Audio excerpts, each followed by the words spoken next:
নমস্কার, এটা রিপাবলিক বাংলা, বাংলার খবরকে নিয়ে আপনাদের সঙ্গে রয়েছি আমি সমাদ্রতা। শুরুতেই যে খবর আমরা নজর রাখবো, ভোটের মুখে দুই পর্যবেক্ষক নিয়োগ করলো কমিশন। তার মধ্যে একজন রোল অবজারভার সুব্রত গুপ্ত, যিনি এবার পর্যবেক্ষক পদে নিয়োজিত হলেন।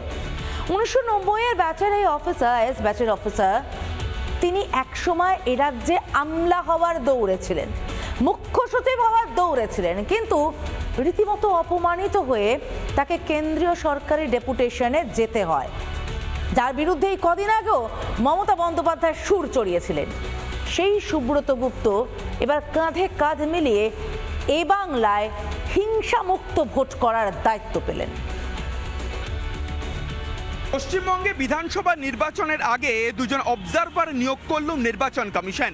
একজনকে অবজারভার হিসেবে আগেই নিয়োগ করেছিল নির্বাচন কমিশন, আর এবার সুব্রত গুপ্তকে নির্বাচন কমিশনার রোল অবজারভার থেকে অবজারভার পদে নিয়োগ করলেন। 1990 সালের এই দুধে অফিসার সম্পর্কে কয়েকদিন আগে মুখ্যমন্ত্রী মমতা বন্দ্যোপাধ্যায় বলেছিলেন, সিঙ্গুরের জমি আন্দোলনে তাপসী মালিক যার জন্য হলো, এখানে এসে কি ঝালমুড়ি খাচ্ছেন? আর একজন এসছেন গুপ্ত শত্রু বাংলার খেয়ে পড়ে সিঙ্গুরের জমি অধিগ্রহণ করে জোর করে তাপসী মালিক ধর্ষিত হলো, খুন হলো, যার জন্য তিনি কলকাঠি নাড়ছেন আর ঝালমুড়ি খাচ্ছেন আর বিজেপির লাড্ডু খাচ্ছেন।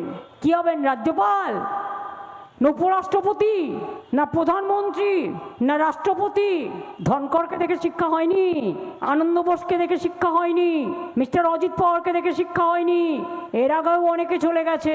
এমন মন্তব্য যার সম্পর্কে করেছিলেন সেই সুব্রত গুপ্ত, যিনি রোল অবজারভার ছিলেন, তাকে এবার অবজারভার পদে নিয়োগ করলো নির্বাচন কমিশন। 1990-এর এই দুধে অফিসারের ওপরই ভরসা রাখলো নির্বাচন কমিশন। ভিডিও জার্নালিস্ট দীপঙ্কর কাঞ্জিলালের সঙ্গে সুখেন্দু সরকার, রিপাবলিক বাংলা, কলকাতা। তৃণমূলের অসভ্যতা যেমন চলার তেমন চলছে, সেই অসভ্যতার মুখোমুখি পড়তে হচ্ছে গণেশ কুমারকে বারবার। রবিবার পড়েছেন, সোমবার পড়েছেন, মঙ্গলবারও পড়লেন। দক্ষিণেশ্বর এবং বেলুর মঠে গিয়েছিলেন গণেশ কুমার, এবং সেখানে যাওয়ার পর সেখানেও তৃণমূল তাকে গো ব্যাক স্লোগান দেয়। তৃণমূল কালো পতাকা দেখায় গণেশ কুমারকে। দক্ষিণেশ্বরে গণেশ কুমারকে ঘিরে গো ব্যাক স্লোগান এবং কালো পতাকা দেখানো হচ্ছে, সেই ছবি সরাসরি দেখানোর চেষ্টা করব। এখানে গণেশ কুমারকে একেবারে দক্ষিণেশ্বরের ঢোকার মুখে গণেশ কুমারকে ঘিরে গো ব্যাক স্লোগান দেওয়া হচ্ছে। গণেশ কুমার তাকে ঘিরে এই অসভ্যতা, এই বর্বরতাকে মেনে না আদৌ চায়। এটা কি চলছে? দক্ষিণেশ্বরে ঢোকার মুখে গণেশ কুমারকে গো ব্যাক স্লোগান দেওয়া হচ্ছে, কালো পতাকা দেখানো হচ্ছে। গতকাল কালীঘাটেও আমরা দেখেছি প্ল্যাকার্ড নিয়ে, ফ্ল্যাগ নিয়ে তাকে কিন্তু বিক্ষোভ দেখানো হয়, তাকে গো ব্যাক স্লোগান দেওয়া হয়। সেই একই ছবি দক্ষিণেশ্বরে এই মুহূর্তে দেখা হয়েছে গো ব্যাক।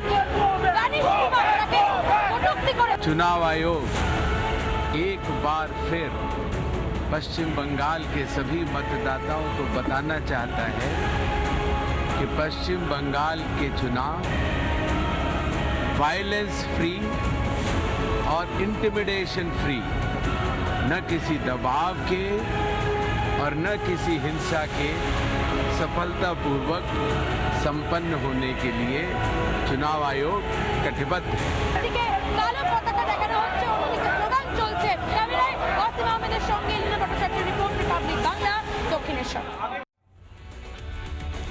কমিশন বারবারই বলছে হিংসা মুক্ত ভোট তাদের লক্ষ্য, এবং হিংসা মুক্ত ভোট করার জন্য অতীত অভিজ্ঞতা থেকে শিক্ষা নিতে চাইছে কমিশন। 21-এর ভোটে কোন থানায় কোন ওসি ছিলেন জানতে চায় কমিশন। 21-এর ভোট এবং ভোট পরবর্তী হিংসা শুধু বাংলা নয়, গোটা দেশ জুড়ে চর্চার বিষয় হয়ে গিয়েছিল। এবার তাই কোন রকম ফাঁক রাখতে নারাজ কমিশনার গণেশ কুমার, এবং সেই কারণে তিনি তালিকা চাইছেন সে সময় কোন থানায় কোন ওসি ছিলেন সবটুকু জানতে চাইছেন। সেটা বুঝে নিয়ে তারপর আইন শৃঙ্খলা নিশ্চিত করতে যা পদক্ষেপ নেবে কমিশন। তবে খুব পরিষ্কার, এবারে ভয়ঙ্কর কড়া পদক্ষেপ নিতে চলেছে কমিশন।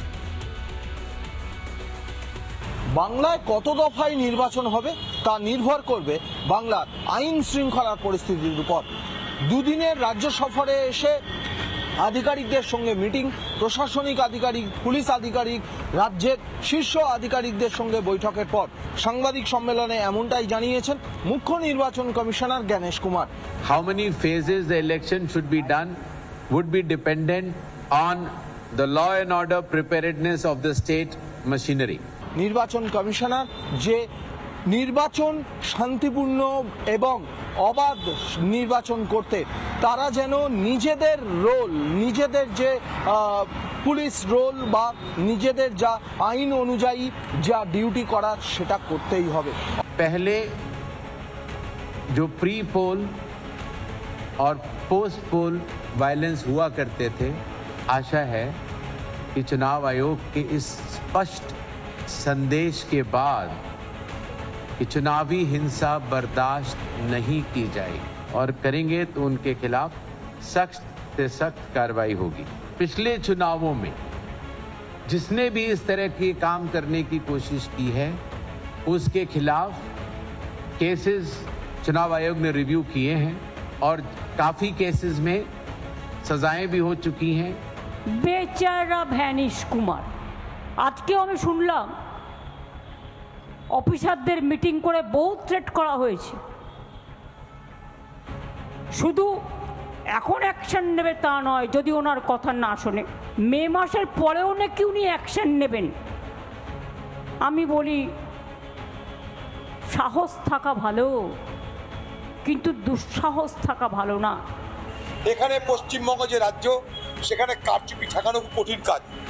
সে অসাধ্য সাধন যদি করতে পারে নির্বাচন কমিশন বাহবা পাবে আমার জানা না। ভিডিও জার্নালিস্ট রাজশেখর দাসের সঙ্গে সৈকত, রিপাবলিক বাংলা, কলকাতা। সামনেই ভোট, ভোটার তালিকা সংশোধনের কাজও চলছে। কারা করছেন এই কাজ? বিডিওরা প্রত্যক্ষভাবে এই কাজের সঙ্গে জড়িয়ে রয়েছেন। ঠিক এরকম একটা সময় 194 জন বিডিওকে বদল করে দেওয়া হলো, রাজ্য সরকারের নির্দেশেই হয়েছে।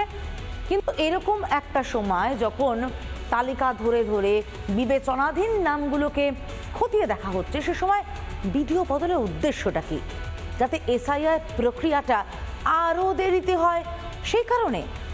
তাহলে কি ষড়যন্ত্র করা হচ্ছে রাজ্য সরকারের পক্ষ থেকে যাতে এসআইআর না হয়, এসআইআর বিঘ্নিত হয়, মানুষ ক্ষুব্ধ হন? এই পরিস্থিতি পুরোটা পরিকল্পনা করে, ষড়যন্ত্র করে তৈরি করা হচ্ছে নাকি? নির্বাচন কমিশনের ফুল বেঞ্চ যখন পশ্চিমবঙ্গ 3 দিনের সফরে রয়েছেন, সেই মুহূর্তেই প্রায় 194 জন ব্লক ডেভেলপমেন্ট অফিসারকে সরিয়ে দিল নবান্ন। ইতিমধ্যেই সেই নির্দেশিকা জারি করেছে নবান্ন এবং দেখা যাচ্ছে 194 জন বিডিও যারা রয়েছেন তাদেরকে স্থানান্তরিত করা হয়েছে। স্বাভাবিকভাবে এই পশ্চিমবঙ্গ সফরে যখন কমিশন রয়েছে তখন এই বিডিওদের সরিয়ে দেওয়া নিয়ে প্রশ্ন উঠছে, কারণ এই বিডিও যারা রয়েছেন তারা অত্যন্ত গুরুত্বপূর্ণ ভূমিকা পালন করেছিলেন এসআইআরের ক্ষেত্রে। অনেকের বিরুদ্ধে অভিযোগ ছিল, অনেকের বিরুদ্ধে বিভিন্ন গুরুতর অভিযোগ ছিল। কমিশন যখন মনে করছে তাদের বিরুদ্ধে ব্যবস্থা নেবে, তখন নবান্ন 194 জনকে সরিয়ে দিয়ে কি প্রমাণ করতে চাইছেন এটা নিয়ে প্রশ্ন উঠতে শুরু করেছে বিরোধী রাজনৈতিক দল। তারা বলছেন যে বহু ক্ষেত্রে বহু লোকের বিরুদ্ধে অভিযোগ হয়েছে। কারা বিএলও, কারা এইআরও, কারা ইএরও, কারা ডিএলও, তাদেরকে বাধ্য করিয়েছে কারা? তাদের নিয়ে মিটিং করে এইভাবে চলতে হবে, করতে হবে। এই যে যত হিন্দু মানুষের নাম অ্যাডজুডিকেশনে রয়েছে, আদিবাসীদের নাম অ্যাডজুডিকেশনে রয়েছে, এগুলো সমস্ত এই শাসক দলের নির্দেশে বিএলওরা করেছে, এইআরওরা করেছে, ইআরওরা করেছে এবং ডিএলওরা ভূক্ষেপ করেনি। এই একটা ভয়ঙ্কর পরিস্থিতির সৃষ্টি করছেন শুধুমাত্র ক্ষমতায় টিকে থাকার জন্য। রাজ্য এখন থেকে গুটি সাজিয়ে রাখছে, পুলিশ আগে থেকে সাজানো হয়ে গেছে। এই যে বহরমপুরে নিয়ে এসছে সব তৃণমূল পার্টির বোকাবাবুর ঘরের কাপড় কাচা বৃত্তদের নিয়ে এসছে মুর্শিদাবাদে, বহরমপুরে। এমনি ভাবে যারা সিভিল অ্যাডমিনিস্ট্রেশন সেখানেও তাদের নিজেদের লোকেরকে বসাচ্ছে তারা। তাই এদিক ওদিক করে যাতে ভোটের সময় কারচুপি করা যায়, ভোটের সময় যাতে সরকারি দলকে সহযোগিতা করা যায় তার ব্যবস্থা পাক্কা। যদিও নবান্ন সূত্রে খবর এটা 3 বছর হয়ে গেলে যে কোনো আমলাকে ইলেকশনের আগে সরিয়ে দিতে হয়, সেই সরিয়ে দেওয়ার কাজই নবান্ন করেছে। ফলে সব মিলিয়ে এদেরকে সরিয়ে দেওয়ার পেছনে কী কারণ সেটাই খতিয়ে দেখবে বিরোধী রাজনৈতিক দল। ক্যামেরায় দেবব্রত বোসের সাথে অনুপম পাত্র, রিপাবলিক বাংলা, কলকাতা। শুধু যে বিডিও বদল তাই নয়, এসআইআর কাজ আটকাবার জন্য জুডিশিয়াল অফিসার যাদেরকে নিয়োগ করা হচ্ছে এসআইআর কাজ দেখভালের জন্য, তাদের কাজ নিয়েও প্রশ্ন তোলা শুরু করেছে রাজ্য। এবং এই প্রশ্ন তোলাই এবার দেশের শীর্ষ আদালতের কাজ করায়।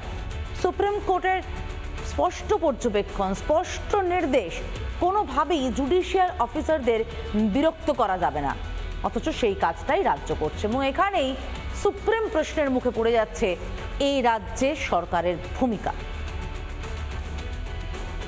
সুপ্রিম কোর্টে এসআইআর মামলার শুনানি এবং সেই শুনানিতে আদালতে ফের একবার জুডিশিয়াল অফিসারদের কাজ নিয়ে প্রশ্ন তুলল রাজ্য, আর তাতেই বিরক্ত প্রধান বিচারপতি।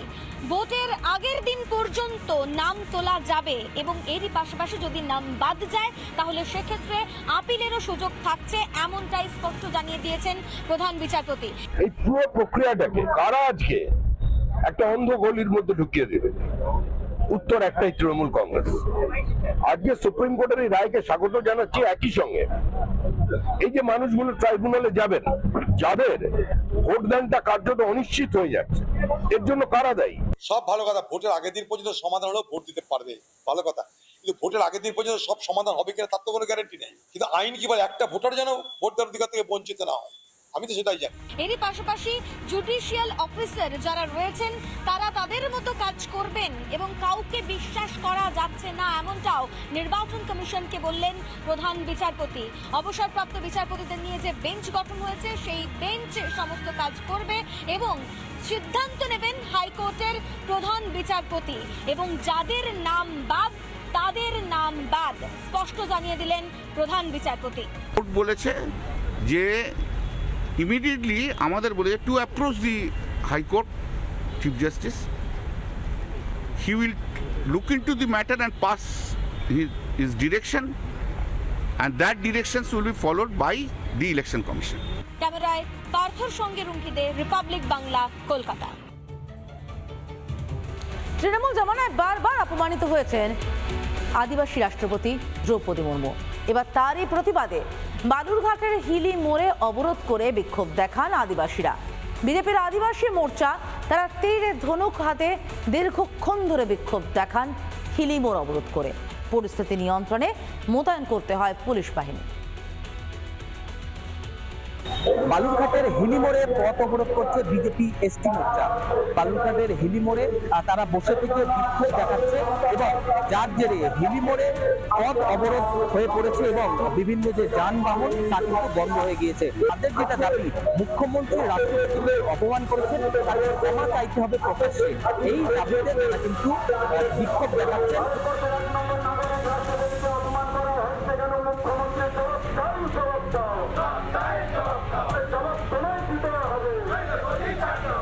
বর্তমান সরকার রাষ্ট্রপতির মতো একজন সাংবিধানিক অধিকারের একজন মানুষকে তাকে সেখানে মিটিং করতে না দেওয়ার জন্য শিলিগুড়ি থেকে প্রায় কয়েক কিলোমিটার দূরে সেই তার মিটিংয়ের জায়গাটাকে সরিয়ে দেওয়া হয়। আর সেই সাঁওতাল সম্প্রদায়ের অপমানকে আমরা মেনে নিতে না পারে আজকে ভারতীয় জনতা পার্টি আদিবাসী মোর্চার পক্ষ থেকে আমরা প্রায় এখানে আধা ঘন্টার পথ অবরোধে বসেছি। থানার পুলিশ প্রশাসন তারা এসে উপস্থিত হয়েছেন। দিনাজপুর থেকে রিপন মোহাম্মদ, রিপাবলিক বাংলা। ভোটের মুখে কাজের হিড়িক পড়ে গিয়েছে তৃণমূলে। একের পর এক প্রকল্পের শিলান্যাস চলছে। এবার যেমন কমিউনিটি হলে শিলান্যাস করছেন বিধায়ক। একদম ভোটের মুখে মুখে চেষ্টা করা হচ্ছে কোনো না কোনোভাবে কাজ দেখানো। পুরুলিয়ার কথা বলছি। পুরুলিয়ায় একেবারে বিজেপি বিধায়ককে দেখে কাজ দেখাবার চেষ্টা করা শুরু করলো তৃণমূল। কেন? ভোট আসছে বলে নতুন প্রতিযোগিতা শুরু হলো। একদিনের ব্যবধানে দুটি প্রকল্পের সূচনা ঘিরে রাজনৈতিক উন্নয়নমূলক প্রতিযোগিতা শুরু হয়েছে পুরুলিয়া শহরে। পুরুলিয়া শহরের শরৎ সেন কম্পাউন্ড, সেখানে দুর্গা মন্দির প্রাঙ্গণের পাশে রয়েছে একটি শিশু উদ্যান। গত রবিবার সেখানে বিজেপি বিধায়ক সুদীপ মুখার্জি একটি কমিউনিটি হলের প্রস্তাবনা নিয়ে সেখানে পৌঁছান এবং কাজের উদ্বোধন করেন। এরপরেই নড়ে চড়ে বসে শাসক দলের নেতৃত্ব। পুরুলিয়া শহরের শাসক দলের নেতৃত্ব সেখানে পৌঁছান পুরুলিয়া শহরের প্রাক্তন পৌরপ্রধান সহ একাধিক নেতৃত্ব, এবং আজকে তারা সেখানে আমাদের পাড়া আমাদের সমাধানের মধ্য দিয়ে একটি ফ্ল্যাট তৈরির কথা ঘোষণা করেন। দেখুন, আমাদের সীমিত ক্ষমতা, 70 লাখ টাকা এমএলএ ফান্ড থেকে পায়, তার মধ্যেও আমরা করছি। এতদিন কোনো কাজ করেনি পৌরসভা, সরকার কিছু কাজ করেনি। ভোটের আগে চমক, আমি কথা দিয়েছিলাম আমি ঠিক সময় করে দেবো, সেটা যখন করেছি এখন গাত্র জ্বালা। রবিবার ফিতে কেটে নারকেল ফাটিয়ে যেখানে বিজেপি বিধায়ক সূচনা করলেন কমিউনিটি হলের সেইখানেই একদিনের ব্যবধানে কেনই বা যেতে হলো শাসক দলের নেতৃত্বকে আমাদের পাড়া আমাদের সমাধান প্রকল্পকে সাথে নিয়ে, তা নিয়ে একাধিক প্রশ্ন তুলছেন এই এলাকার বাসিন্দারা। দেখুন, এখানে একটা কথা বলবো, আমাদের পাড়া ডেভেলপমেন্ট হচ্ছিল না, ইট ইজ ট্রুথ। মহিলারা ধরে পড়ে লড়লো। কাল্টু দাকে আমি চিনি, কাল্টু দা আমাদের বিধায়ক, ওনার হয়তো একটা দরদ আছে তাই এসছে। নগেন্দু মাহালি এই রিসেন্ট এলো, আমার মনে হচ্ছে উনি যেন কম্পিটিশনে এসছেন। আলটিমেট এটা মনে হচ্ছে যেন একটা পলিটিক্যাল কম্পিটিশন চলছে। তৃণমূল নেতৃত্ব পরবর্তীতে পৌঁছানোর পর সেখানে যে উন্নয়নমূলক রাজনৈতিক প্রতিযোগিতা শুরু হয়েছে এই ভোটের মুখে, তা বলার আর অপেক্ষা রাখে না। না, আমাদের এলাকাতে ভোটের আগে উন্নয়ন নয়, আমাদের এলাকাতে সারা বছর উন্নয়ন চলে। এলাকাবাসীরা এখানে প্রমাণ আছে, আমার ওয়ার্ডে মানে সারা বছর কাজ চলতে থাকে। এই কাজটা যেহেতু আমাদের পাড়া আমাদের সমাধানে একটা প্রপোজাল দেওয়া হয়েছিল, সেই প্রপোজালে এটা গৃহীত হয়েছে এবং আমরা এই কাজটা করছি। পুরুলিয়া থেকে অরবিন্দ মাহাতো রিপোর্ট, রিপাবলিক বাংলা।